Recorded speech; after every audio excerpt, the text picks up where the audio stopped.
552페이지 29번 경문할 차례요. 예. 예. 자, 청정과 지위의 관계에 대해서 이제 우리 앞에 이제 그 공부를 할 때 8가지 청정에 대한 얘기를 했습니다. 이제 조지경지에 이제 이르게 되면 이제 변도에서 이제 수대위로 들어가죠. 그러면 이제 정가해 가는 의욕의 청정이 있고요. 또 둘째는 마음의 청정, 셋째는 연민의 청정, 넷째는 저 언덕에 이르는 청정, 다섯째는 부처님을 뵙고 공양을 받들게 섬기는 청정, 여섯째는 유정을 성숙시키는 청정, 일곱째는 태어남의 청정, 여덟째 위덕의 청정이다 이렇게 했어요.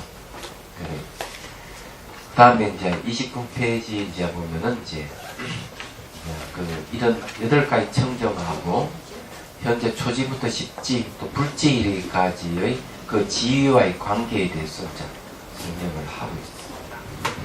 읽어볼게요.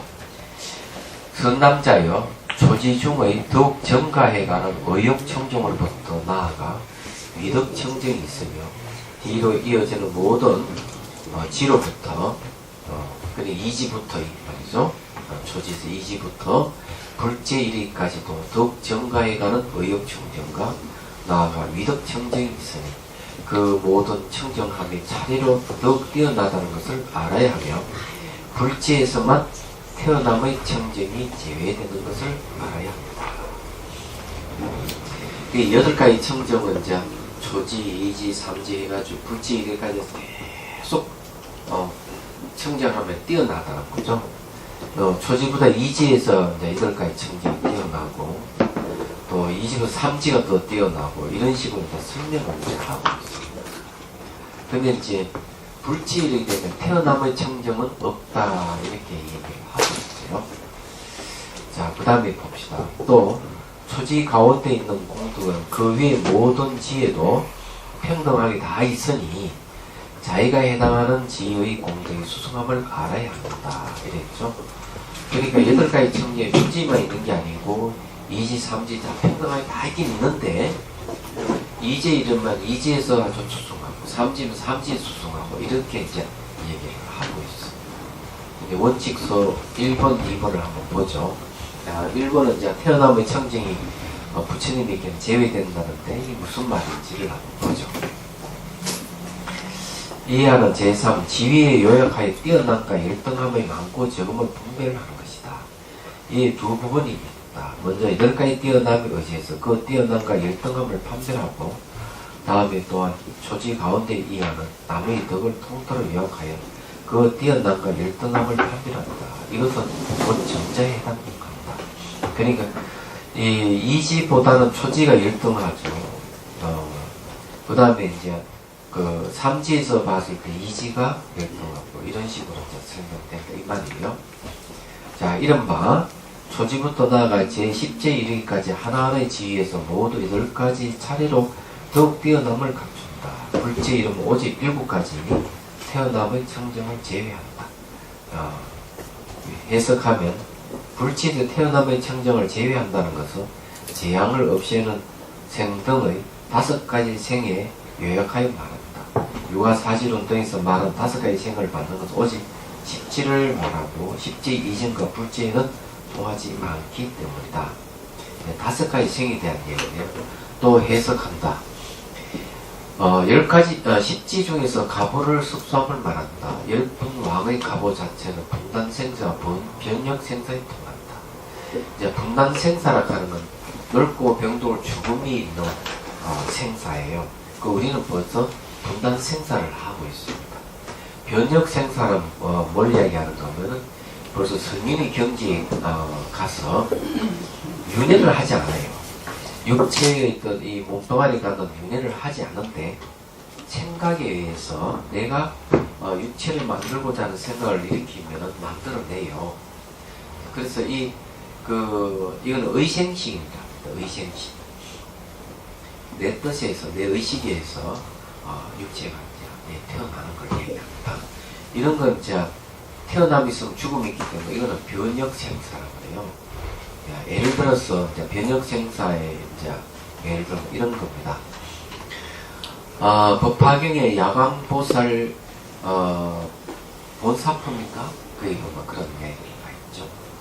야광보살이 몸에 이제 계속 기름을 먹여요. 온몸에다가 기름을 먹여가지고 몸에 불을 붙여서 소신공양 올립니다. 자기 몸을 갖다가 불을 밝혀서 공양 올리는 거죠. 그걸 다 탔으면 없어져야 되는데 다시 몸이 또 생겨요. 이 의식심입니다. 보살이 경제 내가 생각만 하면 다시 육체를 만들어낼 수 있는 힘이 있는 거죠. 그럼 다시 이제 두 팔을 다시 기름을 또 먹여요. 또 불을 붙여요. 또 두 팔이 타 들어가면 없어지잖아요. 또 팔이 또 생기는 거예요. 이제 이런 걸 얘기를 하는 겁니다. 이런 분들은 이제 이 육체에 윤회는 없어요. 뭐 지옥에 태어나고 천상에 태어나고 이런 건 없지만은 변역 생산이 있다. 그런 얘기를 하는 거죠. 그래서 이제 여기 분단 생사라는 분단에다가 자른다는 거죠. 예를 들어 가지고 동물 같은 개 같은 건 분단 생사를 합니다. 목을 잘라버리면 다시 붙일 수가 없어요. 사람 목도 자르가 다시 붙여서 재생되지는 않습니다. 그건 분단 생사예요. 근데 변역 생사는 알아야 됩니다. 태우도 다시 몸을 만들어낼 수 있는 힘을 갖고 있다. 성인의 경지는 그런 경지다 이렇게죠. 좀 이해가 되시죠? 근데 그럴 경우에 그런 몸은 어떤 기능이 있어요? 몸은 또 하여튼 똑같은 기능 가지고 모습만 있는 거지 기능은 있는 겁니까? 네, 다 있지만 그러죠. 옛날에 원효대사님이 장례 지을 때 여러 군데 지었다 하는 것들 어떤 식입니까? 그런 거는 이제 분신을 얘기죠. 분신에. 이 분신 같은 경우도 이제 어떻게 보면은 비슷한 종류라고도 볼 수가 있긴 있어요. 근데 부처님도 분신을 하거든요. 부처님은 1100억이라는 화신을 가지고 있다. 서가모니 부처님이 이제 1100억 화신이라는 거는 이게 왜 이런 숫자 1100억이라는 화신이 가능한가 했을 때 한 부처님의 교화 영역을 3000대천세계로 잡아요. 그러면 1000세계가 우리 태양계 하나가 1000세계예요. 여기 이제 1000개가 모이면 손좀 작은 하늘을 이루고 작은 하늘 1000개 모이면 중천이 돼요. 중천이 1000개 모이면 대천이 합해서 3000 대천세계인데 요즘 이제 수학적으로 계산해 보면은 10억 개의 태양계가 3000 대천세계예요. 10억 개의 태양계가. 서가모니 부처님은 화신인데 이 분신이 1100억이나 되기 때문에 10억 개의 태양계에 1100억 화신을 보내가지고 분신을 표합니다. 자, 이렇게 돼 있어요. 굉장하죠. 조금 다른 얘기지만요. 네. 왜 이렇게 잘라도 또 생기는 거가 있잖아요. 그 식물 돈마뱀. 그런 것처럼. 식물도 지렁이도 뭐 그렇다. 예. 그런 것도 거머리도 그렇지 않나요? 예, 그런 거. 그런 거는 무슨 그거는 뭐 그것도 이제 분단 생사에 속하면 윤회를 하니까. 야, 그렇다.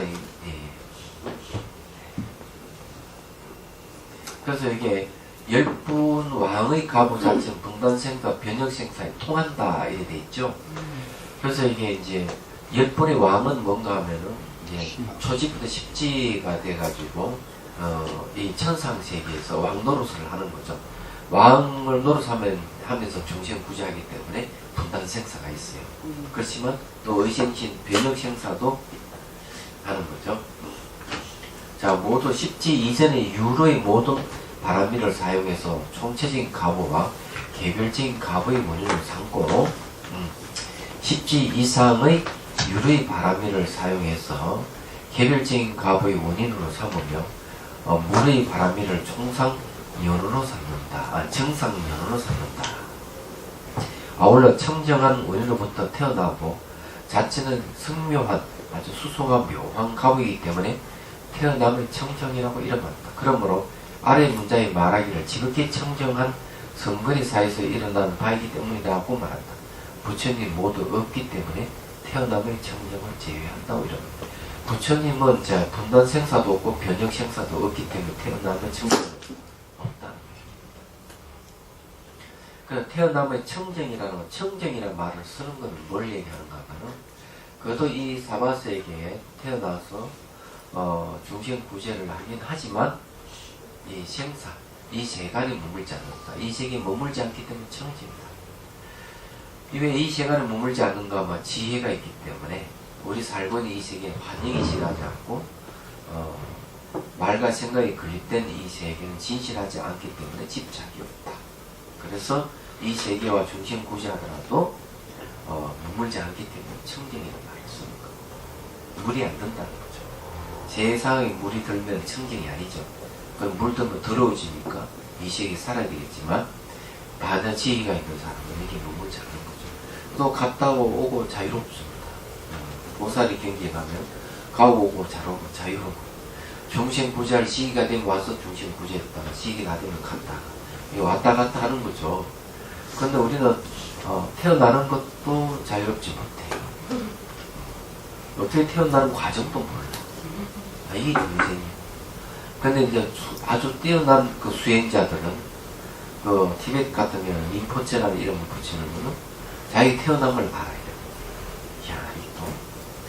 그래서 이제 그전에 얘기했지만 스위스인지 스웨덴인지 그게 이제 림포체가 한번 태어났는데, 티베트 고승이 이제 태어났는데, 태어나자마자 태어나면 울어야 되는데 울지도 않고 사방 한 번씩 둘러보더니 이제 뒷머리를 끌ጭ끌ጭ 끌더라는 거죠.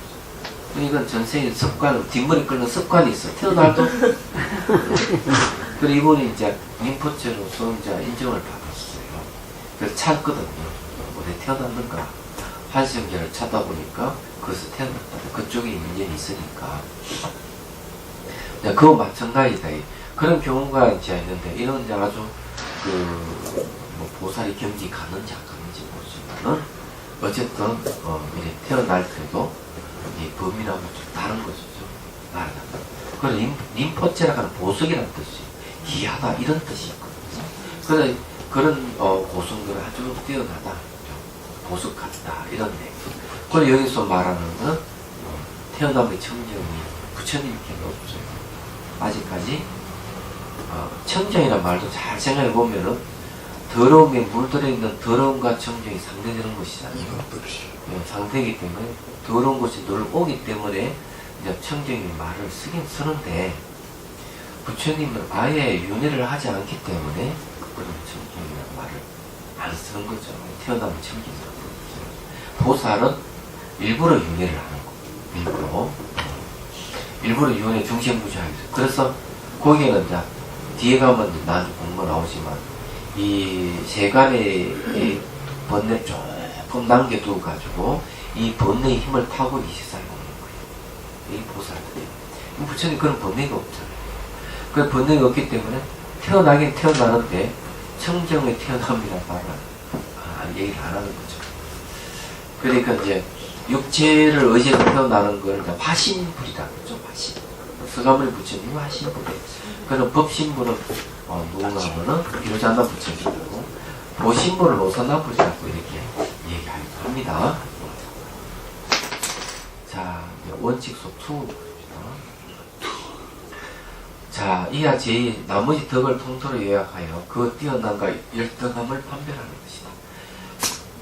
이에 두 부분이 있다. 먼저 곧 뛰어난가 열등함을 밝히는 것이고, 다음은 위가 있는 것과 위가 있는 것과 위가 없는, 위가 있다 그런 건 아주 도달을 할 수 있는 뭐가 있어요. 근데 위가 없다 하면 최상이죠.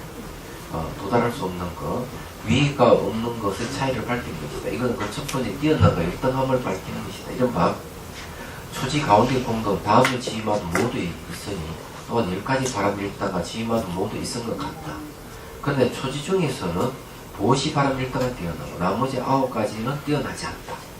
제2 중에서 지게 바람밀이 뛰어나고 나머지 9가지 뛰어나지 않다.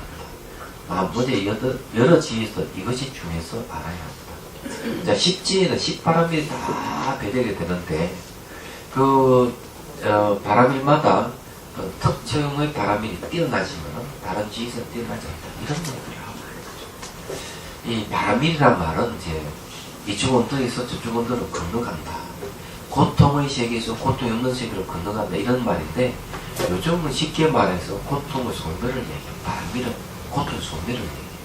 이거는 그렇지만 과정을 이야기하기 때문에 고통의 소멸할 때는 과정, 소멸하는 과정 이렇게 보시면 돼요.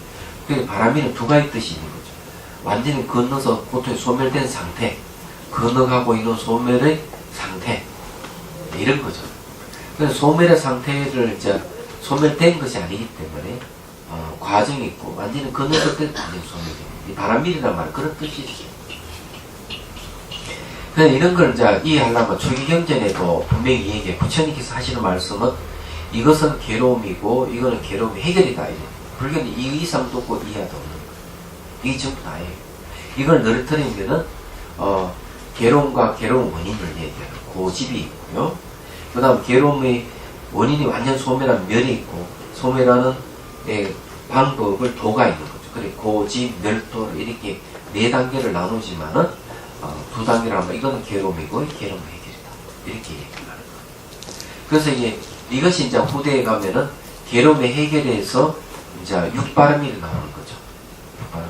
보시, 지기, 인욕, 정진, 성정, 지혜. 이 6가지입니다. 그 다음에 또 이제 원, 역, 방편, 지 이렇게 또 4가지 또 방편 더 나옵니다. 바람이 합해서 10바람이죠. 예. 그러면 6바람일이 근본이고 뒤에 4가지 바람일은 보조의 바람일이라고 이렇게 얘기합니다. 뒤에도 이거 나옵니다. 공부를 하면요. 이제 그렇게 얘기를 하는데 어쨌든 이 10바람일이라고 얘기하는 거는 고통을 소멸하는 데 있어서 10가지 방법이 있다. 이런 얘기예요. 그런 중에서 제일 먼저 등이 보시바람이 베풀어라. 봉사하고 베푸는 것도 물질적인 고통을 당하면 물질적인 베푸죠. 저 사람 카운실링에서 마음을 편안하게 해주려고 그러면은 그 사람의 두려움을 없애줘요. 보시 위에 실험. 저 사람이 그래도 법에 진리에 목마르다면은 진리 법을 써서 그 사람이 생사의 고통을 벗어나게 해줘요. 이런 거죠. 이게 이제 그래서 이것도 뒤에 가면 바람이 3가지, 보시바람의 3가지, 인욕바람의 3가지, 지게바람의 3가지 이렇게 또 설명이 또 나옵니다. 나오는데 그래서 이게 그 중생 근기에 따라서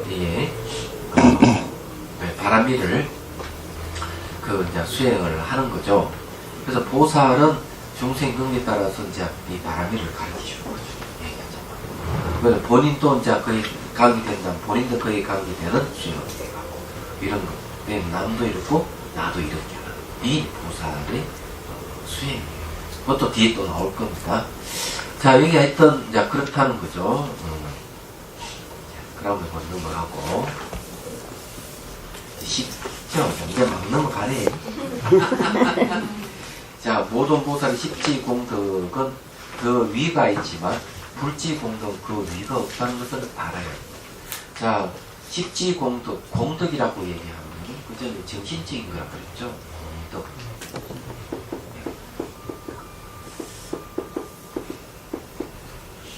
이제 복덕이라는 말을 쓰잖아요. 이 복덕과 공덕의 차이를 구분 없이 사용하는 경우도 있지만은 육조스님은 명확하게 이걸 좀 구분을 합니다.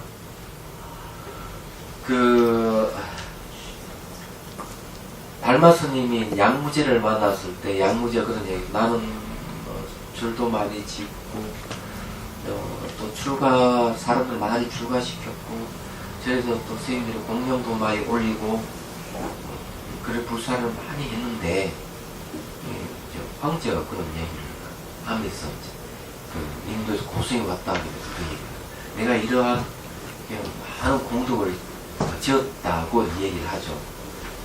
그렇게 이제 하면서 내가 얼마만큼 공덕이 있느냐 이렇게 물어보잖아요. 그러니까 달마대에서 그 아무 공덕이 없다 이렇게 얘기하거든요. 그러니까 저기 양무제가 화가 나. 당신 누구야?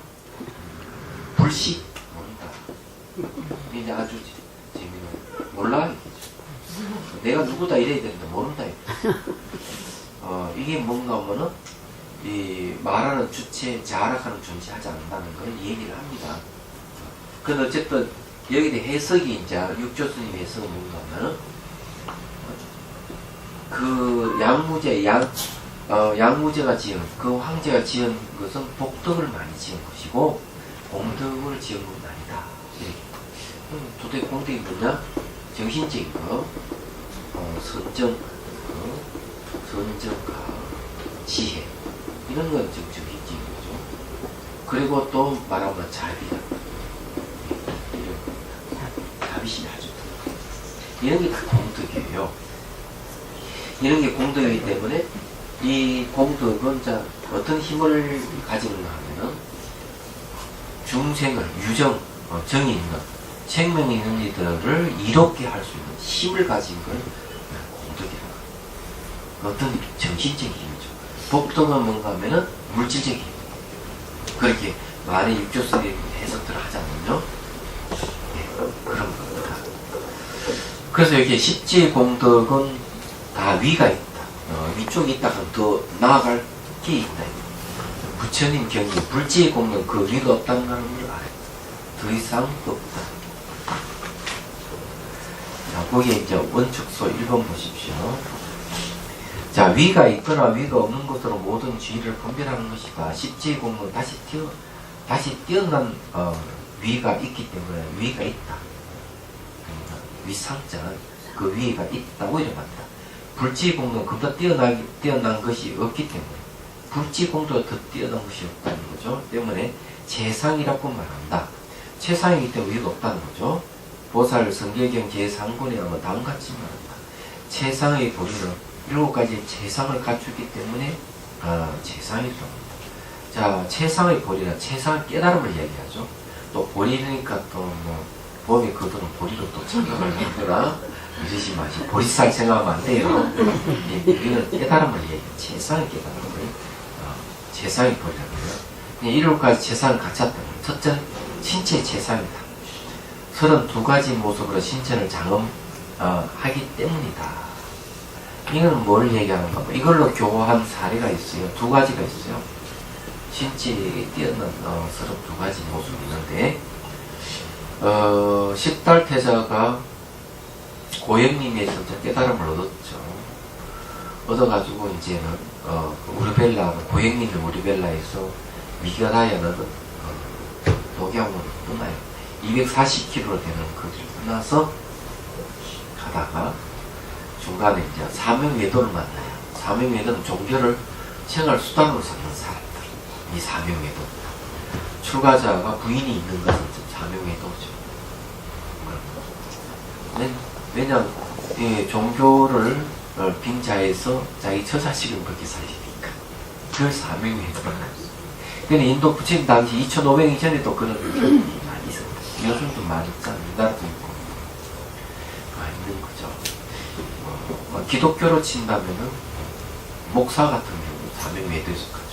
태고종. 예? 태고종은 사명외도를 하기는 곤란해요. 예. 태고종 안에는 비구도 있습니다. 아, 그렇죠. 예. 태고종 안에 이제 또 결혼하는 스님들은 사명외도에 속한다. 이런 것만 나오죠. 그래서 계율에는 출가는 독신이에요. 딱 정해져 있습니다. 이걸 명확하게 여러분 알아야 돼요. 이 독신이라든지 출가자는 벌써 모습이 달라요. 딱 보면 저 사람은 결혼해 살고 있구나, 독신이구나, 딱 보면 기운이 달라요. 청년. 예. 독신 출가자는 보면은 아주 청정한 기운이 나지만 그렇지 않으면 뭔가 스님은 스님한테 뭔가 이상한 분 같다는 느낌. 예, 제가자들이 잘 알죠. 결혼한 사람도 잘 알죠. 표가 나. 표가 나죠? 표 나요. 예? 표가 나요. 그래, 참. 근데 그 21보살 눈을 벗어나는 게 없어. 네. 그 옆에를 보면 냄새도 틀려. 맞는데. 냄새가 틀려. 태고종에 그 스님 이렇게 부인이 있는 스님도 이렇게 정말 스님의 그런 생활을 하시더라고요. 그러니까는 그 부인은 뭐랄까 이렇게 잘 보살펴드리고 이렇게 저기는 해도 정말 그 스님도 그런 분도 있겠지만 네. 그래서 계율은 스님도 어긋나고 있어요. 그건 전부 다 일본의 영향 때문이에요. 일제시대 때 이 그렇죠. 시험들이 무섭다 하는 일본인들이 잘 알아요. 인준이라는 겪어봅니다. 그래서 제일 먼저 했던 건 뭔가 하면 불교계의 환심을 삽니다. 한일 합박되기 전에 불교계 환심을 도성문을 열어주겠다는 미끼를 던지죠. 그래 합방하고는 그 다음에 스님들이 이제 독립운동 못하겠고 뭘 결혼을 시켜요. 일본에는 그것이 90% 이상이 다 결혼자들인데 그래서 이제 성녀들이 처자식이 있으면 독립운동 못하게 막는 방법 중에 하나. 그래서 스님들이 독립운동을 엄청나게 했죠. 이름을 안 밝히고 그렇게 했는데 그렇게 해가지고 그만 이 태고종단은 이런 것입니다. 예. 그래서 이제 정화하는 과정에서는 많이 불협화음이 생겼는데 그 정화가 좀 과격했다고 그럴까. 이것도 뭔가 하면은 이승만 대통령이 의도적으로 또 그렇게 했습니다. 결혼하게 했어요. 그 이승만 대통령이 이제 이 불을 지펴가지고 자기 이제 뭐 삼선 뭐 이걸 하기 위해서 또 성녀들도 그 불교계 분란을 또 일으켰어요. 또 제가 알기로는 이화여대의 어떤 교수 논문에 불교계를 어떻게 분열시킬 것인가 하는 논문도 있습니다. 이 발견됐어요. 그래가 계획적으로 불교를 분열시키고 판멸의 길을 가겠구나 논문이 있습니다. 그런 일이죠. 근데 그 사람이 뭐래? 제가 알기로는 무교 장관까지 한 걸로 알고 있어요. 그러니까 교육 정책이 계획적으로. 그렇지. 예. 그러니까 그걸 밝힌 분이 아마 현장 스님이 아마 그때 그런 얘기를 하더라고요. 제가 들었는데 그런 그런 게 정량이 많이 드러나 있죠. 악랄한 방법입니다. 네. 그게 이제 그 인간으로서 해야 할 일은 아니지만 왜냐면 종교를 떠나서 딱 똑같은 인간인데 종교가 사람을 이롭게 한다면 왜 서로 공통 분모를 찾아야 될 건데 불구하고 종교락한 이름으로 분열시키면은 시키는 옳은 방법은 아닙니다. 근데 이제 그런 이제 문제가 이제 있어요. 근데 지금도 이제 그 영향력이 이제 있는데,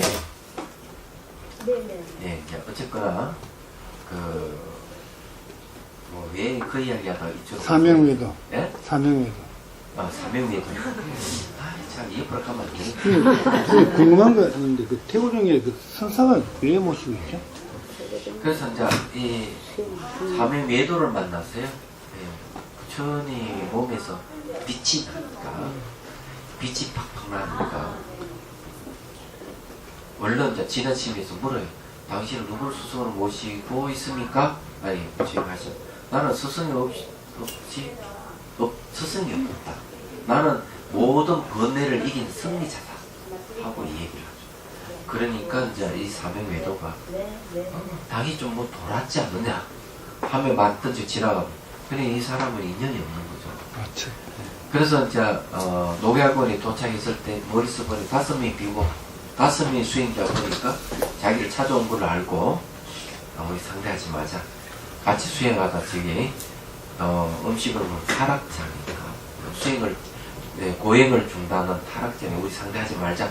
5명이 이제 그렇게 약속을 했지만 부처님 다가가자 묘한 힘이 이끌려 일어서 어서 오시오 버지오 하면서 버치는 이름을 부르면서 바로 가사를 받은 거죠. 이때 부처님 하시죠. 나를 버시하지 마라. 나는 부탁하네. 하고 이 얘기하는. 그러니까 5명이 수행자. 어찌 당신은 이 수행을 중단한 타락자인데 어떻게 해서 그런 말을 할 수가 있는데. 그랬을 때 이제 부처님께서 이 5명을 설득시키는 것 중에 하나가 그런 손가락을 자기 얼굴에 내 어느 때 이처럼 빛난 적이 있던가 신체적인 변화죠. 깜짝 놀라는 보니 정말 그 이전의 모습과 지금은 전혀 다르다. 당신에게 무슨 신체적 변화가 있다는 건 당신에게 무슨 변화가 있는가 한번 얘기해봐라. 그래서 이제 경전에는 5명을 앉혀놓고 이제 북을설 하죠. 그래서 3명을 앉혀놓고 북을설 하고 2명은 탁발해오고 2명을 앉혀 북을설 하고 3명은 탁발해오고 맨날 며칠이 지났는데 그 중에 한 사람이 무릎을 치고 탁 깨달은 거죠. 그 사람 교진력이에요. 아야 교진력. 그래 차례대로 이제 깨달으니까 부처님 얘기는 여섬이 아라이다. 아라는 성자는 뜻이죠. 당시까지 포함해서 여섬이 아라이다. 이렇게 이제 얘기를 하는데 이때 다섯의 수행자를 설복시킨 거는 말이 아니고 얼굴이었어요. 수행을 하게 되면 얼굴이 바뀝니다. 몸의 신체가 바뀝니다. 그런 거죠. 진유신보살님이 두상이 바뀌었죠. 그렇잖아요. 그때 그렇게 얘기하셨잖아요. 이 진유신보살님이 여기 늘 두통이 있지만 두통이 난데 없어지고 요쪽 양옆에 죽두엽이 그래 별로 없었는데 이제 그 얘기 미자원이 갔더니 할머니 여기 튀어나왔다고. 그래 만져보니 이제 튀어나왔다고. 근데 놀랍게도 한 번 더 있어요. 그래. 부산에 선현아 보살이 학교 선생님인데 어느 순간 이 죽두엽이 다시 이렇게 솟아오른 거예요. 양이. 그래 이게 수행하게 되면 이렇게 두상도 다 바뀌어요. 그래 여기 이제 32가지 모습이라고 얘기했는데 이제 그런 거하고 관련이 있어요. 얘기하자면 이 몸이라 하는 게 이제 그런 거예요. 그래서 여기서 말하는 그 최상의 깨달음을 얻었을 때 첫째 나타나는 게 첫 번째 신체 최상이다 하는 신체적인 변화가 있다 이런 이야기야. 그래 32가지 모습의 신체를 장악하기 때문이다. 이 신체에서 교환 내용이 또 하나의 경계였어요. 옥야경이라고 들어보셨어요? 남편을 마치 하인 다루는 부인이 있었던 거예요. 집안이 남편보다 부인 집안이 훨씬 잘 살고 뛰어난단 말이에요. 근데 결혼했는데 시아버지 보니까 자기 아들이 그냥 자기 부인은 꼼짝을 못하고 있으니까 부친이 요청하죠. 어떻게 하면 며느리를 좀 다스릴 수 있겠습니까? 부친 내가 하나님 기대해주지. 그 집 방문한다. 딱 방문해가지고 딱 대면하는데 이 옥야라는 여인은 자기가 천하 절세의 미모를 가진 아름다운 여인이에요. 그런데 미모에도 아주 자비심을 가지고 있었죠. 부친 딱 보는 순간 고개를 탁 숙이고 부친 그렇게 아름다웠다. 여성의 모습으로도 아름다운 게 아니고 32가지 성인의 모습으로도 아름다워요. 그래서 이제 우선 얼굴로 한번 제압을 하고 그 다음에 이제 이 옥야라는 여인에 대해서 7가지의 부인에 대한 7가지 아내에 대한 얘기를 하고 싫어지요. 예. 그래서 이제 그냥 그게 이제 주인 같은 아내, 도둑놈 같은 아내, 왼수 같은 아내.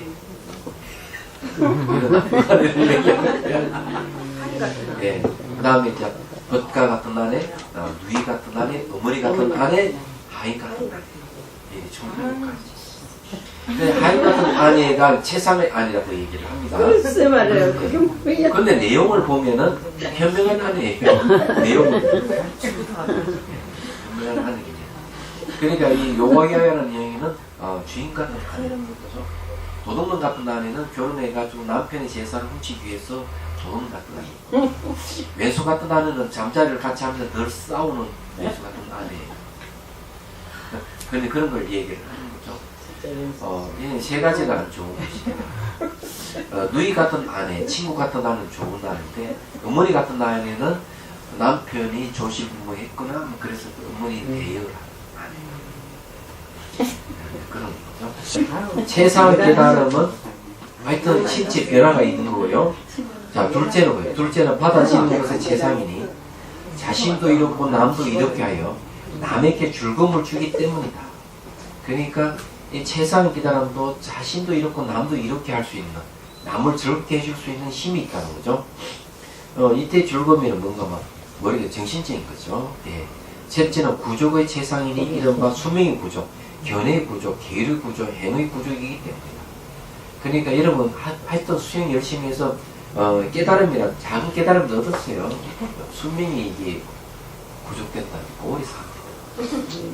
깨닫기는 이해하는 것만 해도 완전히. 그렇죠. 그래서 요번에 그 저기 동대랑 또 저기 되고 조계사에서 그 저기 세미나가 있잖아요. 거기 보니까 명상했을 때 두뇌가 어떻게 변해가는가 얘기했는데 원래 뇌과학에서는 두뇌가 젊으면 오래 산다. 뇌가 젊어. 그 뇌가 두뇌라 하는 거는 나이가 들어도 이 두뇌는 젊어질 수 있다. 얘기합니다. 근데 생각이 젊어야만이 두뇌도 젊어지는 그래? 거예요. 그 시냅스라는 물질이 자꾸 이렇게. 그렇죠. 시내사라 하는 게 이제 신경 전달 물질이거든요.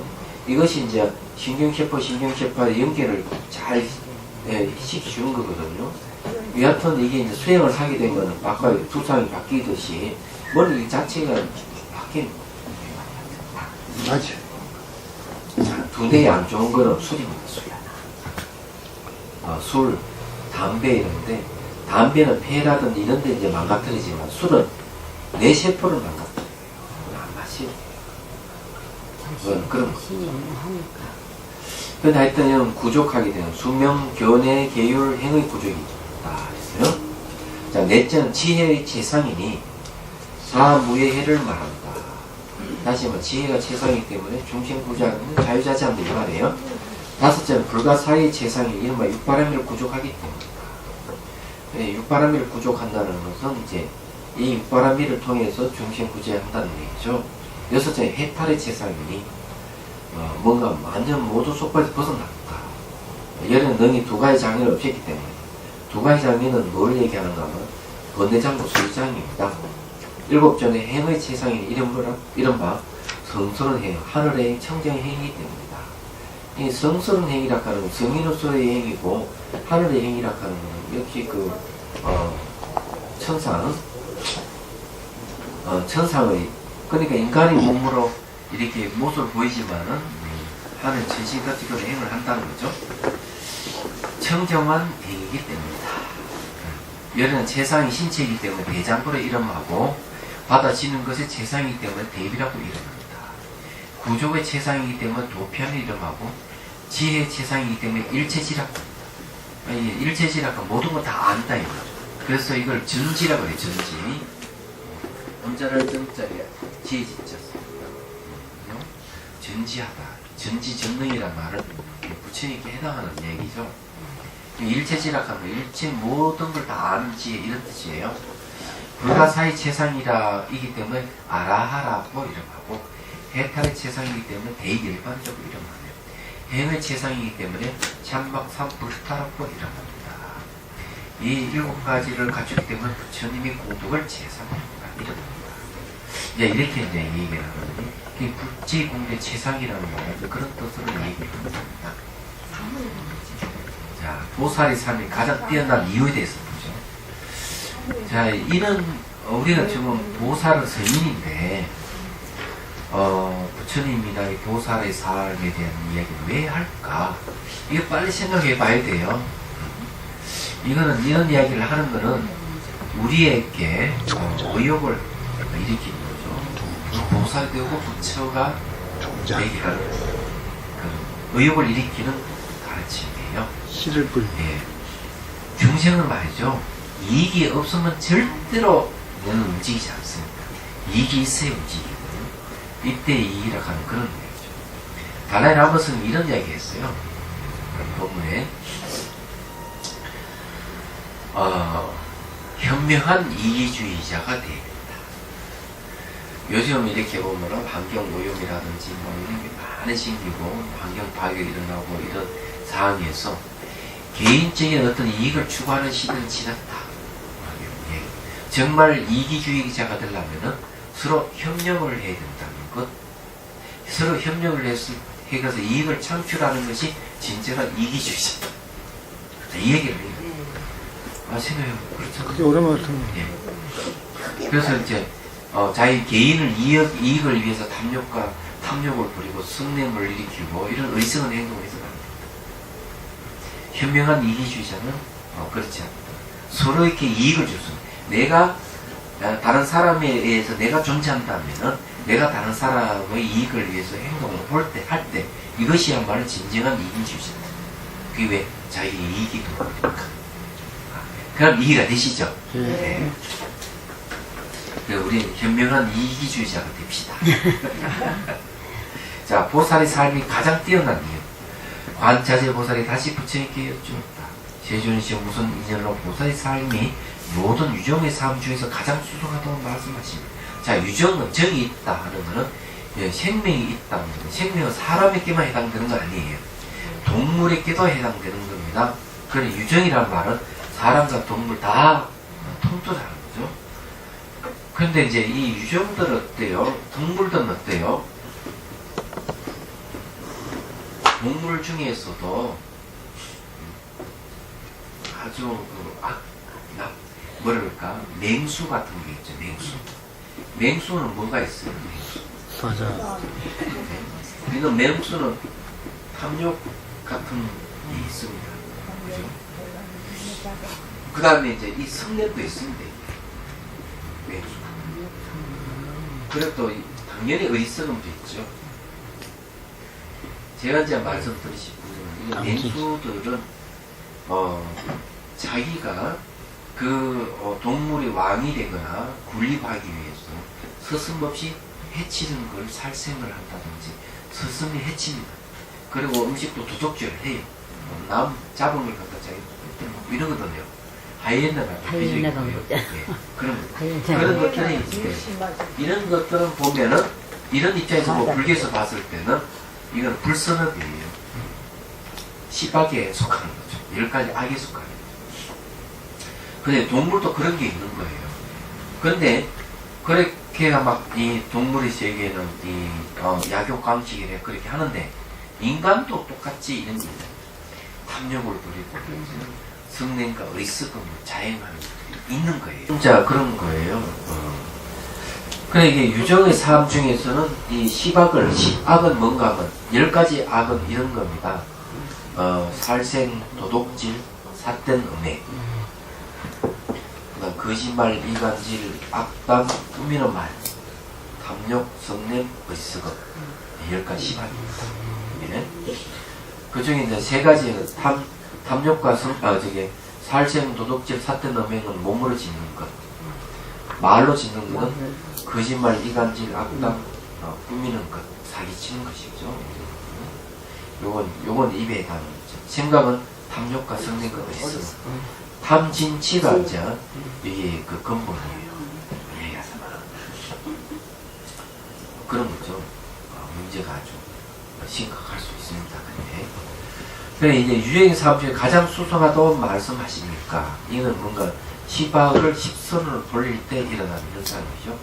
부처님께서 간자재보살에게 말씀하셨습니다. 성남자의 4가지 인연입니다. 원칙수 이후는 뛰어난 생에 요약하여 모든 지혜를 분별하는 것이다. 이게 두 번째 먼저 묻고 다음에 답변하는데 이것은 뭐 보살성 앞에 보살성, 팔성자성은 이런 가르침이라는 뜻이에요.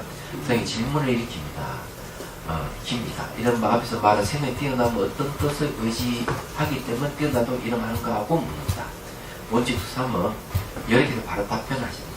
이게 두 번이 있다. 먼저 숫자를 나타내서 간략히 대답하고 다음에 별도로 4가지 인연을 해석한다. 이거는 곧 전쟁이 나간다. 내용은 원칙수 내용은 별거 없는데요. 자, 4가지 인연에서 보살의 삶이 가장 수순하다는 거예요. 자, 첫째는 지극히 청정한 성근이 모여서 일어나기 때문이고,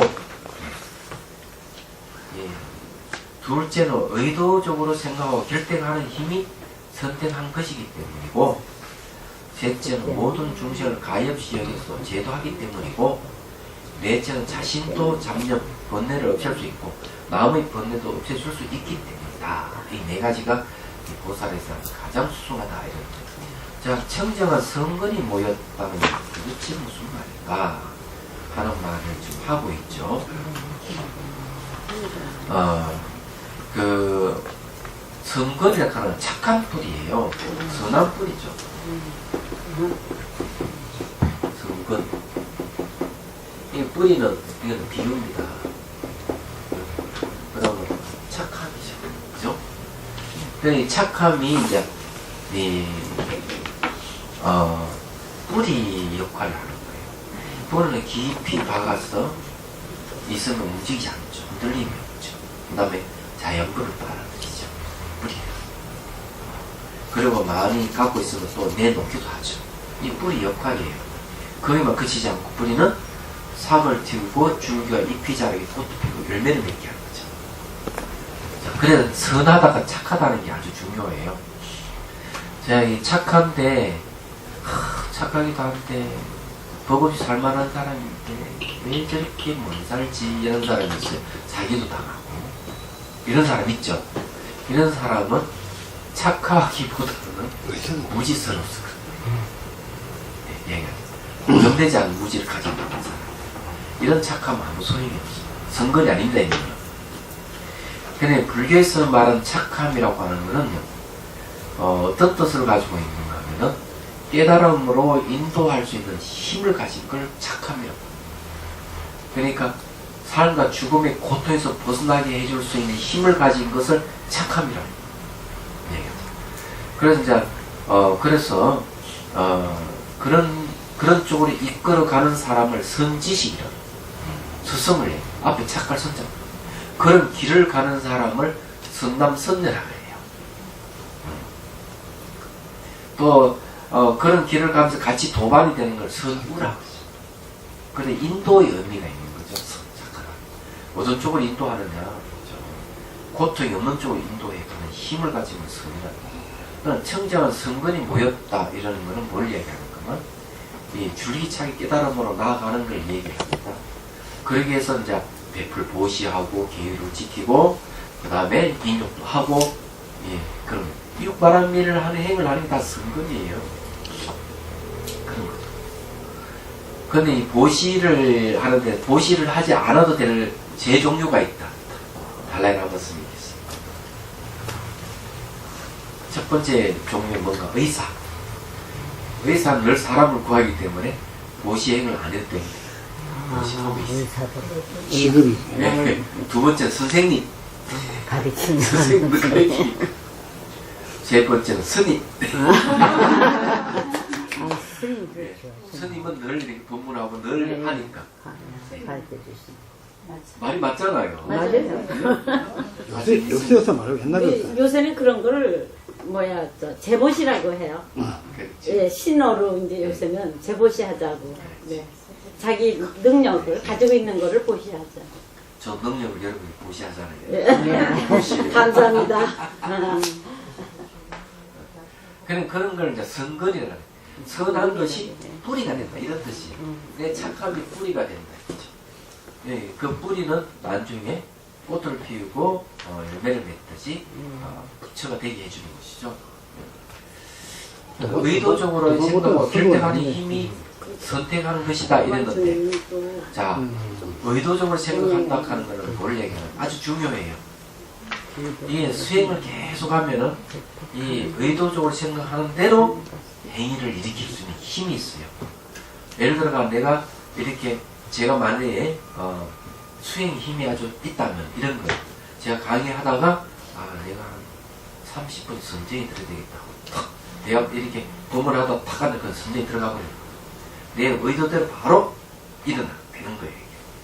그래서 의도적으로 생각한다면 그런 힘을 갖고 있는 거예요. 그래서 30분 선정이 들었다 탁 나올 수 있는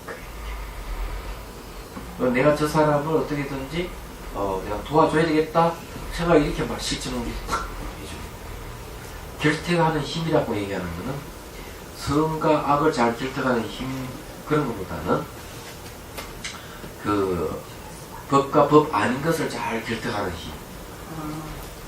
예를 들어서 이 찻잔을 볼 때 찻잔으로 보는 것보다는 이거는 뭘 보는가 하면은 무상이나 공이나 이런 쪽으로 인연으로 소생으로 보는 힘 이렇게 아는 걸 결택하는 힘이라고. 근데 이게 쉽지 않습니다.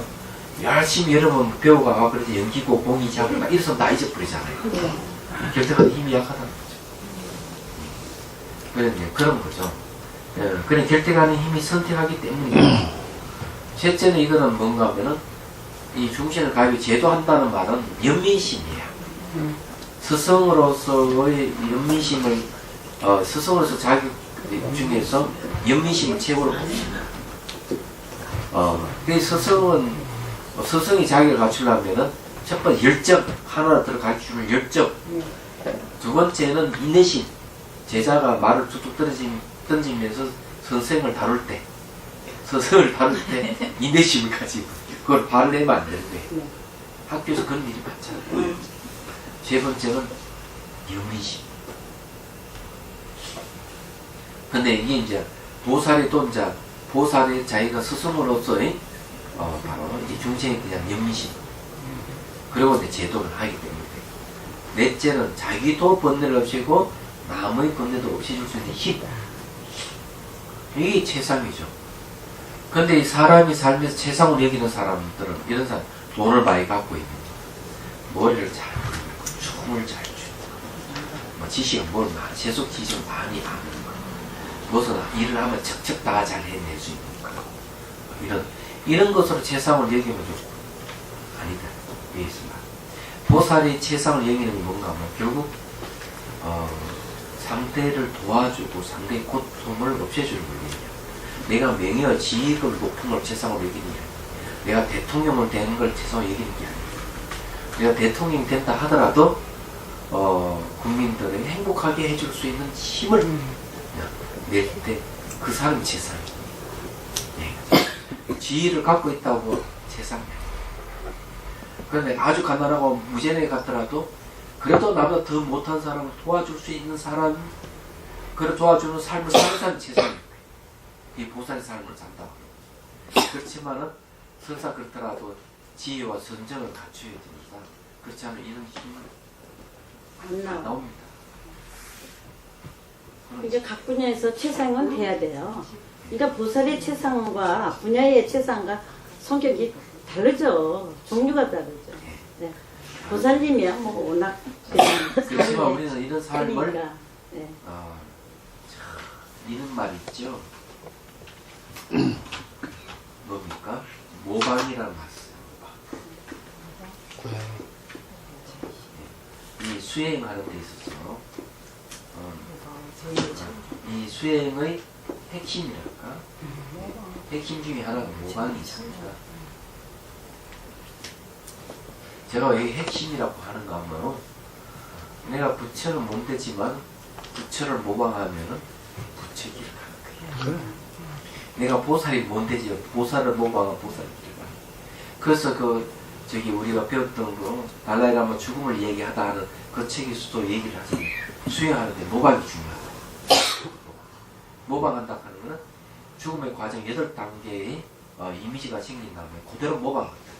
상상을 또 모방. 그래 그것이 공수행제 본다는 거죠. 그래서 모방에다가 그 모방한 것을 내가 아직 일어나지 않는 것이지만 벌써 그런 과정이 일어난다 하는 미리 알면은 그걸 똑같이 모방해내고 거기에다가 공성을 보는 것까지 딱 보태면은 이제 해탈을 하는 거예요. 이 얘기를 하고 성가에서도 모방을 얘기합니다. 소녀에서도 모방, 고양이 모방. 그렇지, 고양이 모방합니다. 그게 아주 중요해요.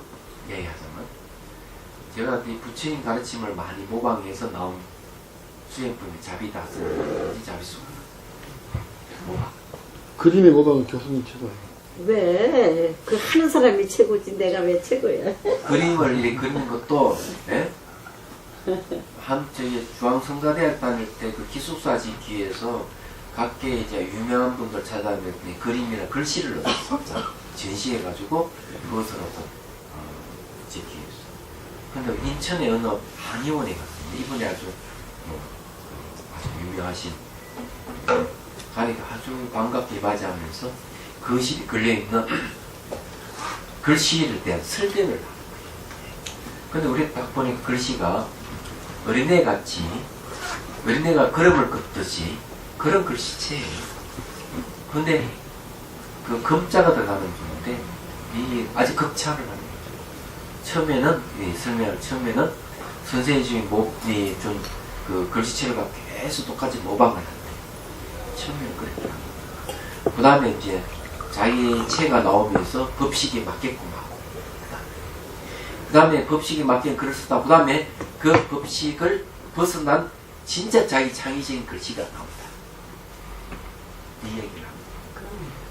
그 단계로 컸죠. 그렇죠. 유명한 우리나라 그 북글씨사 예. 쓰신 그 얘기. 김정희 예. 부부. 김정희, 추사 김정희 네. 부부. 그러니까 자기 분야에서 최상이 돼야 보살의 경지까지 갈 수 있어요. 네. 저는 그렇게 생각해요. 아, 그래 맞아요. 색깔 분야에 취해서. 나 같은 사람은 어때? 그날 한 번도 그림 그릴 본 적이 없는데 그런 게 왜 그러니까 나오냐? 최상이시잖아요. 전생에 성건이 많으시네. 성근이. 성건이 많으시네. 아, 재능이 이거 있으시죠. 그런 소리 듣기 위해서 한 소리는 아니고. 사실이 그렇고요. 사실. 사실이 그렇고. 자, 오늘 여기까지 해야 되겠네요. 1번 초소를 보고 끝내겠습니다. 원칙소 1번 보시고 별도로 4가지 인연을 해석하는 것이다. 첫째는 대보의 큰 깨달음을 구하는 지극히 청정한 성근의 사이에서 일어나는 바이기 때문이다.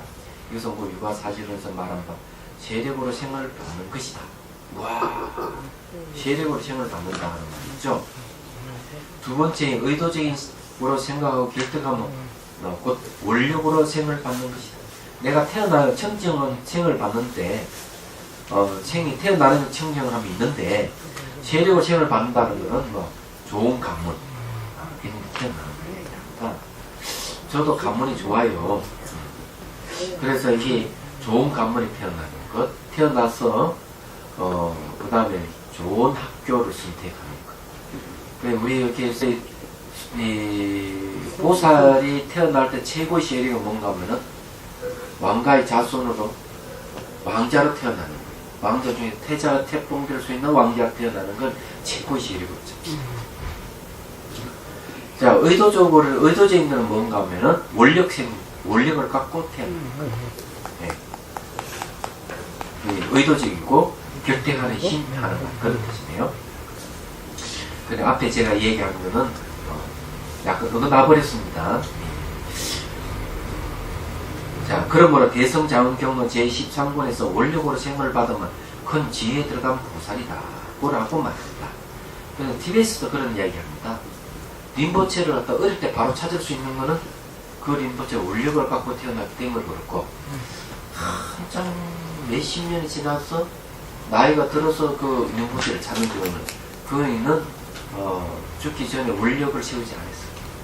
원력을 세우지 않으면 그 원력 생으로 태어난 림포체 찾기 힘들다.